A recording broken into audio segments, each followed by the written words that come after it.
you, Jen. And Hope, thank you so much for joining us virtually. If you'd like to start the presentation, feel free. We're here listening.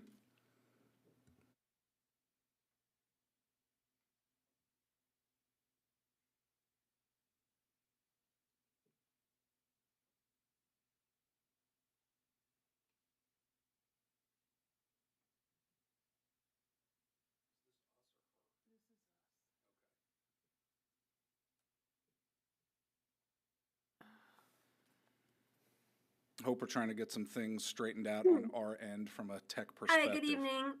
My name is Hope Kasubi, and I work for Lebanon County Extension, and I'm on the poultry team. And we're just gonna do a little. They ask for an HPAI update, so it'll just probably be about 10 or 15 minutes. And if you can't see the slide or hear me very well, please let me know. We're hearing you just fine. Okay, just a quick introduction. I got my Bachelor of Science at the University of Minnesota in Animal Science. I recently got my Master's in Animal Welfare, Ethics, and Law online from the University of Edinburgh. I worked on various layer farms. I was part of the Coalition for the Sustainable Egg Supply Project. I'm a PACO certified poultry auditor, and my specialties kind of focus in poultry welfare, auditing, biosecurity, and bilingual or Spanish English employee training. So most of you have probably already heard this millions of times before. What is avian influenza, also called bird flu? It's caused by an influenza type A virus, which people also get, not the same exact one, but it varies in severity from low to high path or high path. Low path is called LPAI, and the birds will often have just a few signs or even no signs of illness. But the problem with this is that it can mutate and become high path, and high path is deadly to domestic poultry. So some symptoms in commercial poultry. Right now, what they're actually seeing is a lot of sudden death with not a lot of other symptoms, but there can also be lack of energy and appetite, a drop in egg production or misshapen eggs, facial swelling, purple discoloration of the wattles, combs, and legs, difficulty breathing, nasal discharge and sneezing, twisting of the head and neck, or diarrhea. And how is it spread? So direct bird-to-bird contact is one way. It can also be spread by contaminated surfaces or materials. We call and also things like farming materials and equipment or clothing, shoes, or hands. And we call those things fomites, something that's inanimate that can transmit the disease from one place to another. Also is highly present in manure from poultry and wild birds, especially waterfowl, and possibly also through the air. And they've even found that they think it's being transmitted by feathers because it can kind of live in that organic material of the feather. How do we prevent avian influenza? So biosecurity is key. We really want to limit traffic and visitors on farm to only the necessary people that need to be there. Then these people need to have dedicated footwear and clothes or personal protective equipment that they wear, preferably for each barn. So they have their shoes that stay, at the door of their poultry house, and they put those shoes on, do their poultry chores, and before they leave, they step out of those shoes into their street shoes, and preferably not have those shoes go anywhere else. Otherwise, you can use things like shoe covers, and also you can wear coveralls and things of that nature to try and not introduce the virus into your facility. Obviously, you need to be washing your hands. Since waterfowl is a big carrier of the disease. In fact, the problem with waterfowl is that often they can be carried the virus without showing signs of illness or dying. Now, in this last outbreak, they've seen the virus has sort of mutated and become more virulent, and they've seen, whole flocks of geese and stuff die. But it's not always like that. Sometimes the birds look perfectly fine, but they're still um, it's still coming out in their manure. So when they're flying overhead and they, go to the bathroom and that falls down on the ground, that's how it gets in the environment. And it can live pretty well in the environment. Cold and freezing doesn't seem to kill it very well. Heat does help a lot. So that's why we see less disease in the summer. And also because the waterfowl aren't migrating as much and flying overhead. So you obviously want to try to keep waterfowl off your property. Um, so if you can remove any standing water, reduce any types of food sources that they might be after, cover any waste from your poultry, um, repair any holes in the roofs or your walls of your barn.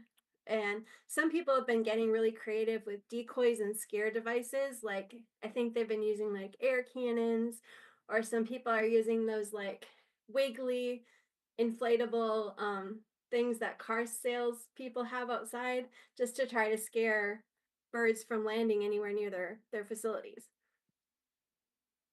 So it's really important to understand that there is no treatment for high path avian influenza. So you've probably seen in the media and people criticizing the administration for culling flocks that have sick birds, even if the other birds don't appear sick. Um, it is very likely, I would say pretty much 100% likely, that the other birds would quickly get the disease. And their death from avian influenza is going to be much more suffering than their death from euthanasia would be. So the current outbreak is what we call from February 2022 to present. The previous one was I think it was around 2015, but we're considering the current outbreak from early 2022. Across the United States, there were nearly 163 million birds affected, 1,582 flocks, and 754 were commercial flocks, and 828 were backyard flocks. And it was in every state. Um, in the last 30 days, this is almost more important because it kind of shows what's going on with the virus. There's been 102 commercial flocks, 49 backyard flocks, and it's affected a little over 23 million birds. And you can see kind of the colors on the map. White is they haven't been affected in the last 30 days. Light green, the darker the green is, the more that's been affected. And Pennsylvania is, kind of in the middle, but we're really close to Ohio there that is having a lot of trouble right now.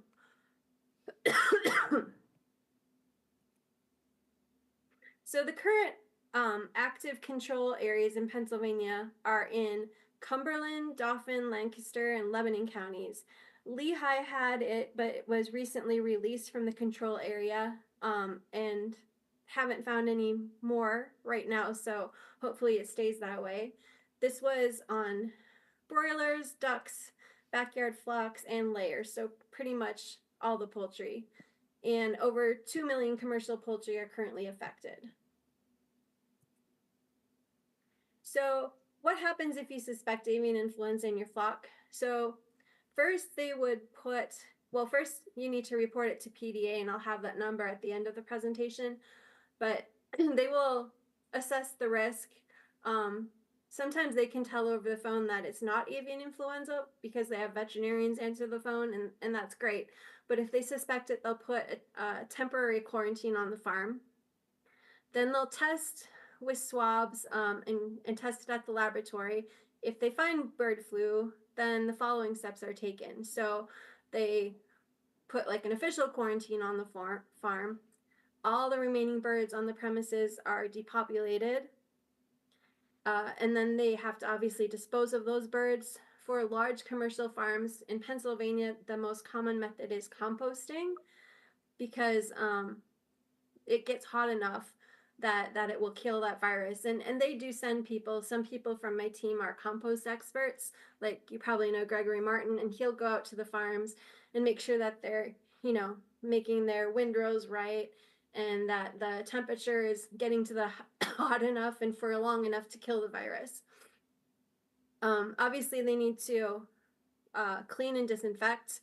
So cleaning is actually almost more important because disinfectants can't really work if there's much organic material left. So I think they say that cleaning removes 90% of the virus and 10% is removed with the disinfecting or something to that effect. But after the whole farm is clean and disinfect, they do several tests to make sure that the virus is gone. And then they lift the quarantine and they allow the farm to restock their birds. And then depending on what the farm wants to do, there are some recovery efforts that can be made, like indemnity or insurance type things, and that kind of varies with what procedures you have in place beforehand. I think they require for indemnity that it will only pay for the birds that were not sick when they came out to the farm, but they had to depopulate. And you would have to have a biosecurity plan on file with PDA. So that's another really important thing. When they put the farm in quarantine, in order, well, we'll talk about that in the next slide. So if the farm's in quarantine, there's going to be a 6.2-mile radius around the infected premise, and then an additional 6.2-mile radius around the control zone of that infected premise. So it's about 12.4 miles around the infected farm that's quarantined. If you're on one of the farms within that area, you need to test negative for avian influenza, have a biosecurity plan on file with PDA, and obtain a permit before moving your product out of or within a control zone.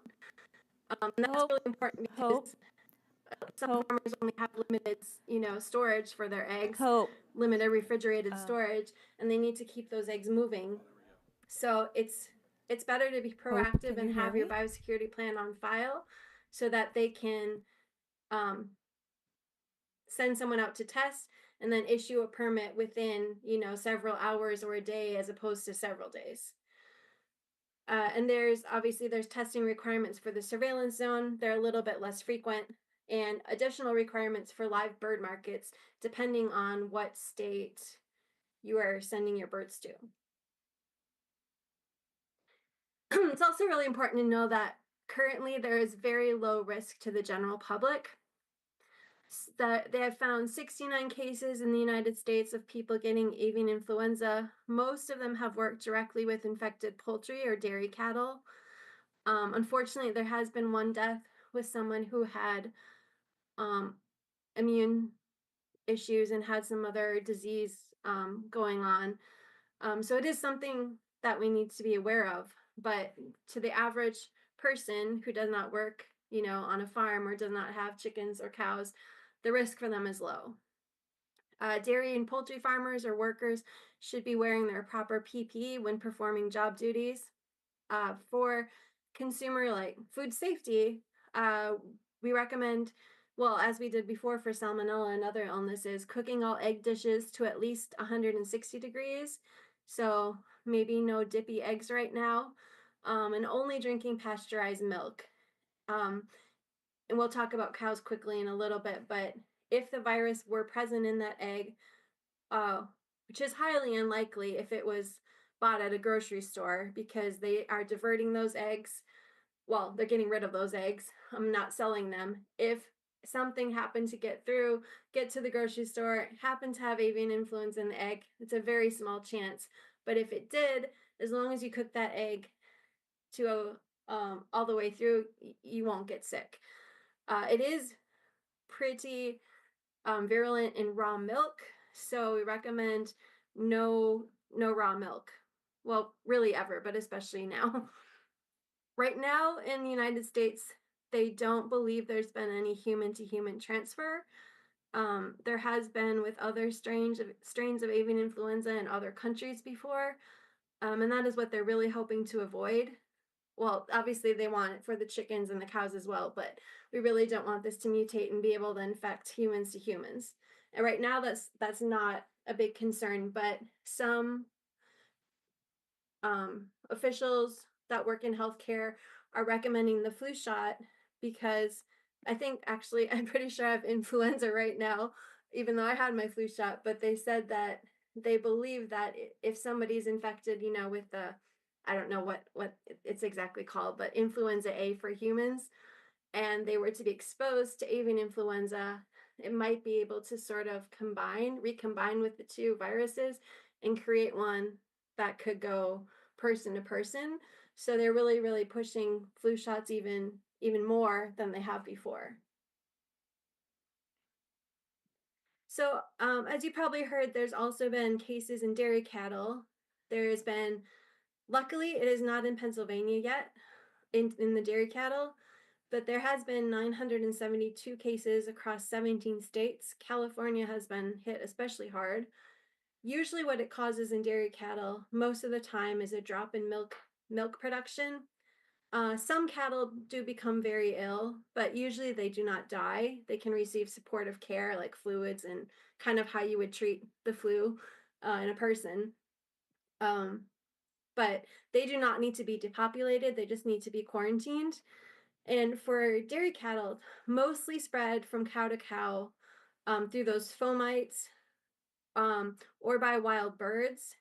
And the dairy workers that have gotten avian influenza from the dairy cattle, they believe are getting it from the milk when they're milking. So they really, strongly suggest that they wear, the PPE, and they wear goggles or a face mask or even a whole face shield to avoid getting that milk into their nose or their mouth or anything like that before it's pasteurized. Once it's pasteurized, it's fine.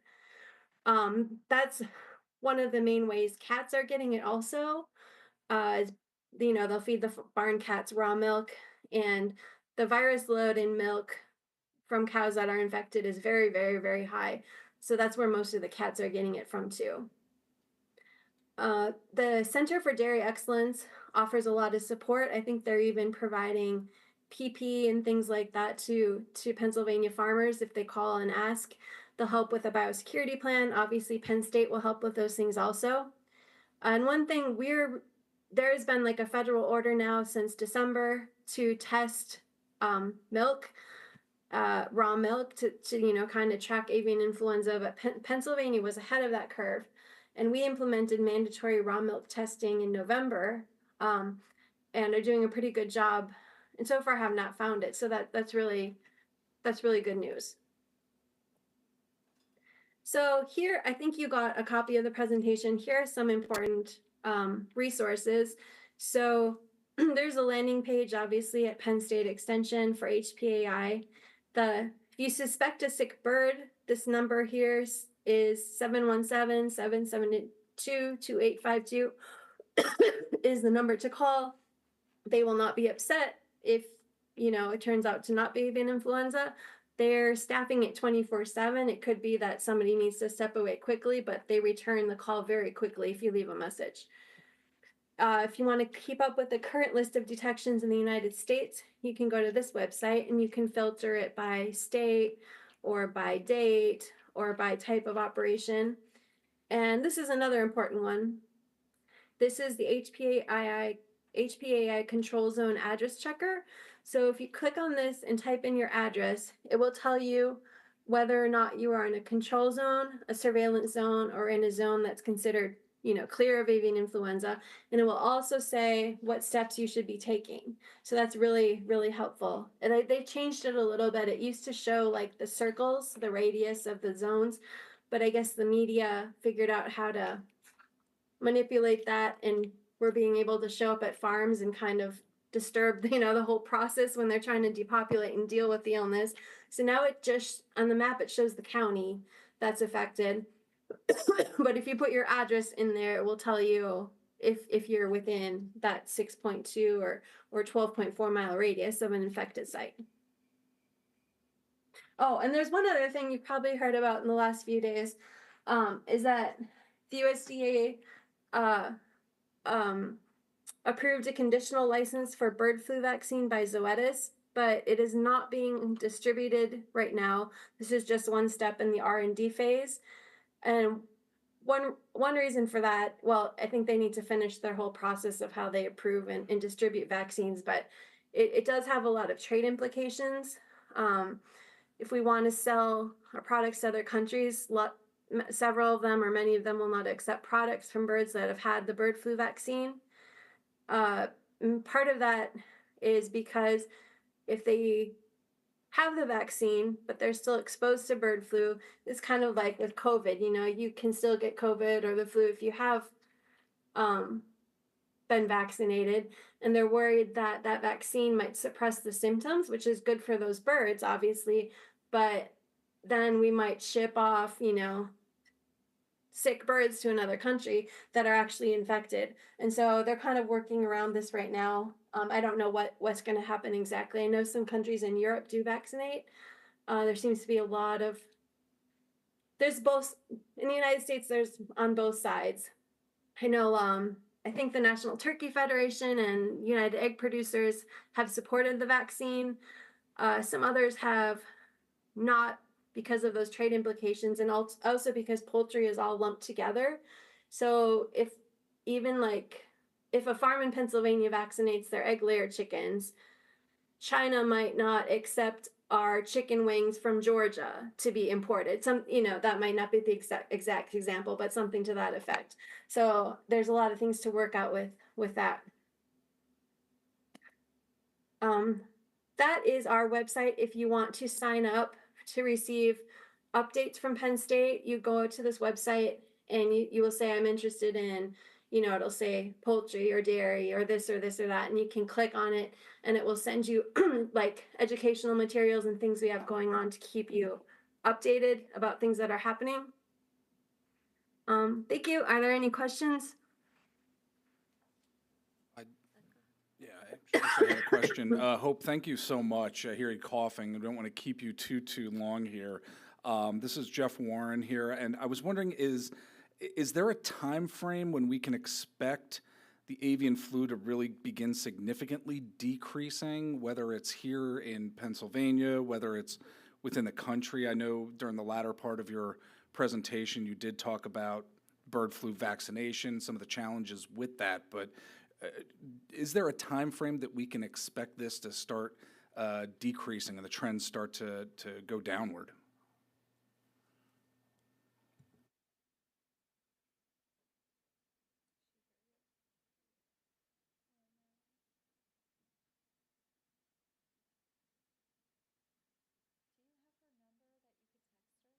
No, I cannot hear you. I'm sorry. Chat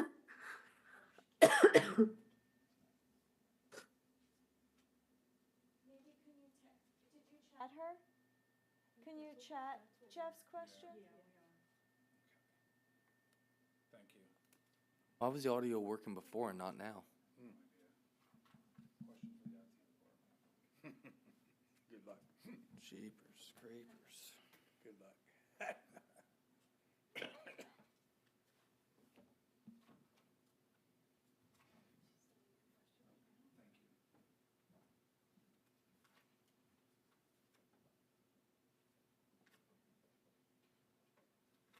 Okay, I'm sorry. I don't know what you meant by check my phone. I'm doing this on my computer, but I can see the chat. So it says, when can we expect a reduction in bird flu amounts, not just in Pennsylvania? Um, Generally in the summer, because the combination of the wild birds migrating will kind of stop. Well, not totally stop, but mostly stop. They do that more in the fall and the spring. And also the heat. Heat really helps kill the disease, like when it's in the environment. One last question, and I'm sorry, I know you're going to have to type this, but do farmers have what they need to prevent avian flu here in Pennsylvania and even in our local communities? Like prevent the spread, basically.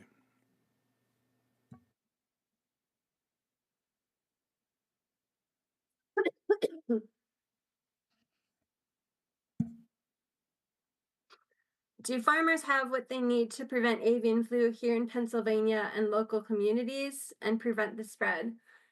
Um, we hope they do. Penn State has certainly been trying to reach out. I would say that the commercial farms do.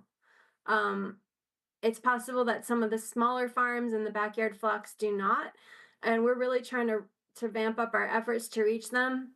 Some of them, I don't know how to say this tactfully, some of them get concerned that the government is going to be involved if they do have avian influenza. And I mean, unfortunately, there's nothing we can really do about that. I was talking to somebody who has about 10 or 12 chickens in his backyard, and he's in a control zone right now, half a mile away from a farm being depopulated. And we talked about biosecurity and what he should be doing to protect his birds the best he can. This is another, I'm not sure if I mentioned this, people that have backyard flocks, if they can keep them inside the coop or at least under something with a roof, that would really, really help.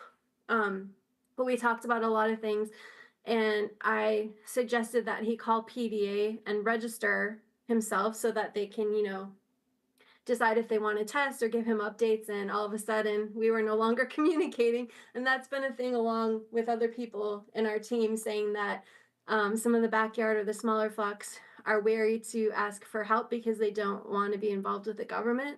So that's why Penn State's trying to kind of be an intermediary, but at the end of the day, it will be PDA that comes out to test. It will be PDA that unfortunately would have to depopulate the flock. We've been offering biosecurity plan workshops, and you don't even need to have a workshop. We can just schedule something with someone if they want to come in, or do it over Zoom or on the phone if they want to proactively get a biosecurity plan in place in case they become part of a control zone. I know PDA has, I'm not sure right now, but at one point they had free PPE and things like that that they were giving out to people. We're really trying. If you have any ideas of how we can help more, we'd love to hear that, because we're trying really hard, but sometimes there's a little bit of that barrier with it being, involved in the government. Thank you very much. Any other questions? No? Can you just say thank you so much for us in the chat? All right, thank you so much for coming out. It was really Thank you. informative. Okay, any other discussion? Yeah, thanks for having. I don't know if this just meant thank you for that question, or if you're done and I should log off. We're done. Yep. Just say thank Yes. I apologize I couldn't be there in the person. I'm pretty sick, unfortunately, and I'm sure you don't want my germs, and also wasn't sure about a 4-hour round trip drive, if that would work. So Aw. thank you so much, and you have my contact info on the first slide if you want to get in touch. Thank you, everyone. All right, thank you. And Jen, thank you for being here in chambers if we had any questions or anything too. So appreciate your time.